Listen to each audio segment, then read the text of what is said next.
Do you really need an $800 RC car to have insane amounts of fun? No, you don't. Right here, we probably have one of the cheapest RC cars you can get and still be of decent size and still be relatively capable. We've had this car for over a year now, and we have bashed the life out of it.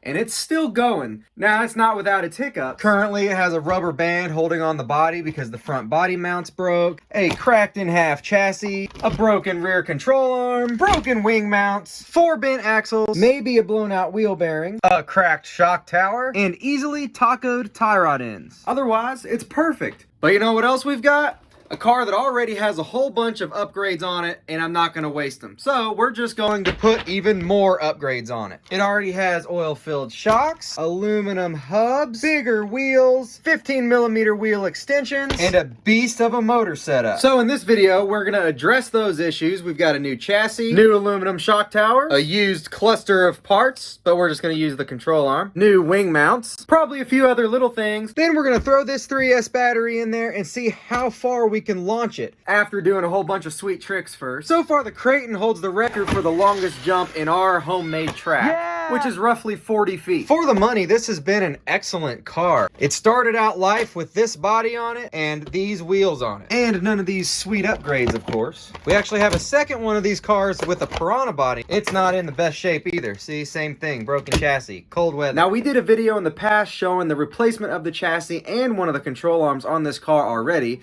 So in this video, we're going to do everything I just mentioned we're going to fix the crack in the front of this body, give it a bath, and then probably break it all over again. But hopefully this time with style.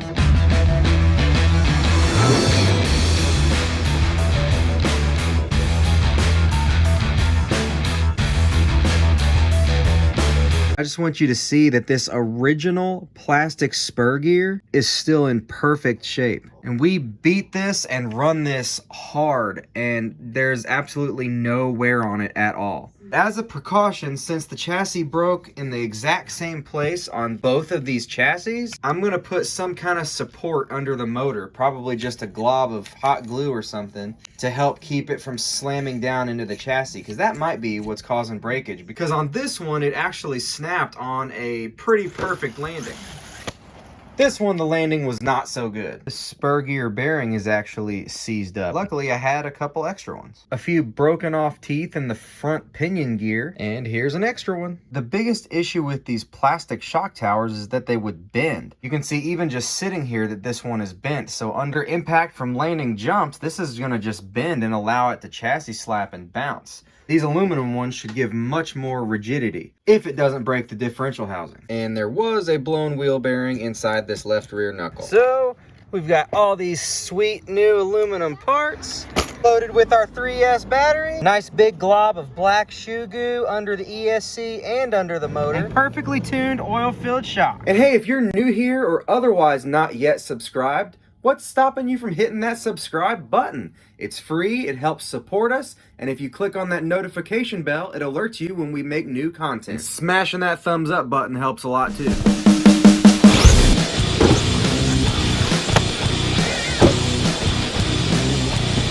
Ah, so close.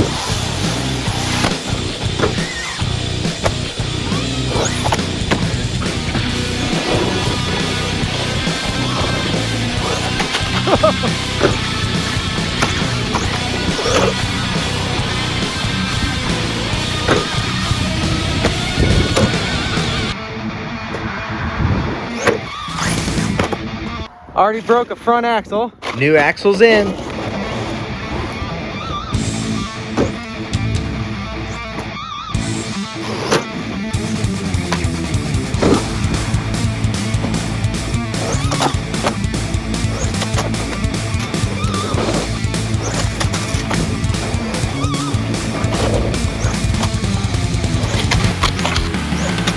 Ah!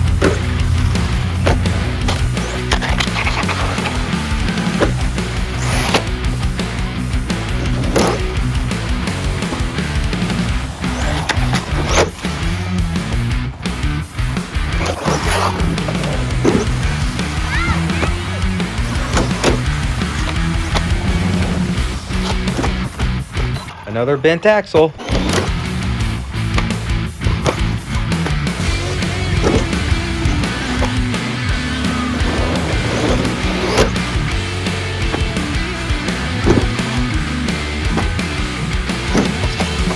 Ow!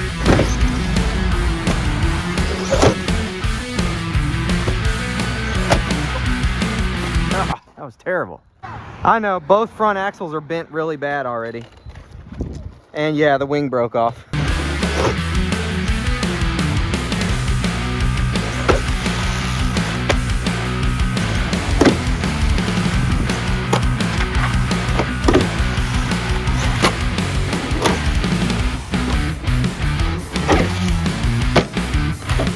More service. We now have another broken rear control arm. Try again.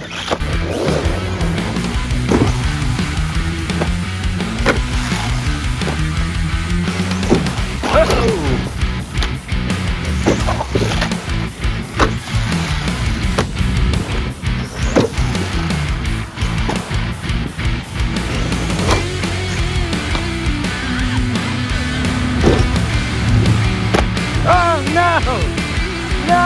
Even the pin stayed in.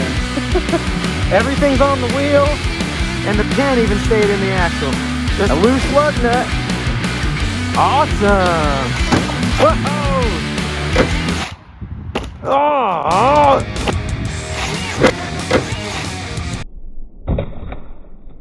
Oh! Oh my gosh! Another new control arm.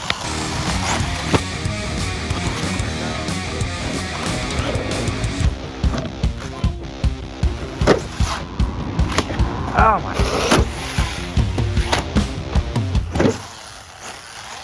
Oh, it stopped in its tracks. Differential's clicking real bad.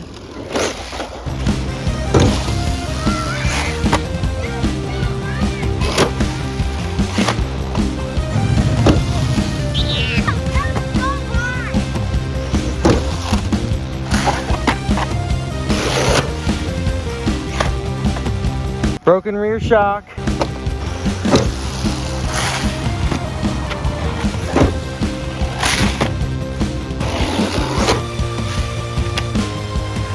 Is my axle bent?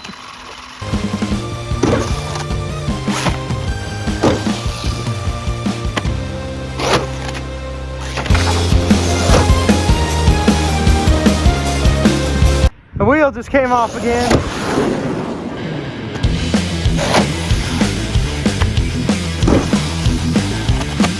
Yep.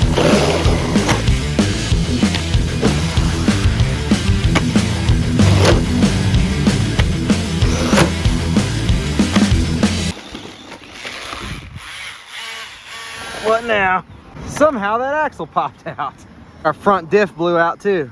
That's all this thing can take. I can't even find the power button. I have to admit that it did pretty well for what we put it through. The body stayed pretty well intact thanks to that shoe goo. We have a crack right here, have a crack here, and another crack right here. One of those new aluminum body posts broke off, but I expected that to happen. I'm hoping the plastic ones will actually fit in there. We broke 2 more control arms, and we broke 2 axles, plus severely bent a third one, and it was still working okay until it popped out. We broke the bottom of the shock, and then it actually completely unthreaded from the shock cap. The wing broke off, and then we ended up breaking a second shock. The shoe goo did not work very well for holding this ESC down. We've used it for ESCs in the past, and it actually worked really well. And the power button came loose too. But really, for how affordable this car is, it actually handled it pretty well, I think. Unfortunately, we didn't quite get that distance we were going for, but this truck on 3S seems to be about as fast as this one is on 2S. And this one has the same motor in it, so we can put 3S on this one, and I think we can jump that 40 feet with this truck. So we'll be doing that soon. Plus, so far, this one has been much more durable. There are a few fitment issues with these hubs, front and rear, and that's not helping the axle problem, but the axles have always been a weak point on this car. In its stock form, they're okay, but once you power it up, they bend and break way too easily. So yes, you can have fun with a cheap RC car. And then you can have even more fun if you put the brushless motor in it with some of the other upgrades. We've done the same with this one, and we have fun with all of these other cars we have, including our expensive Arma Creighton. We have another broken car there, another broken car up there. Another broken car here in our service station. So the fact that this one just needed a couple cheap control arms and axles for the most part, I think it did pretty well.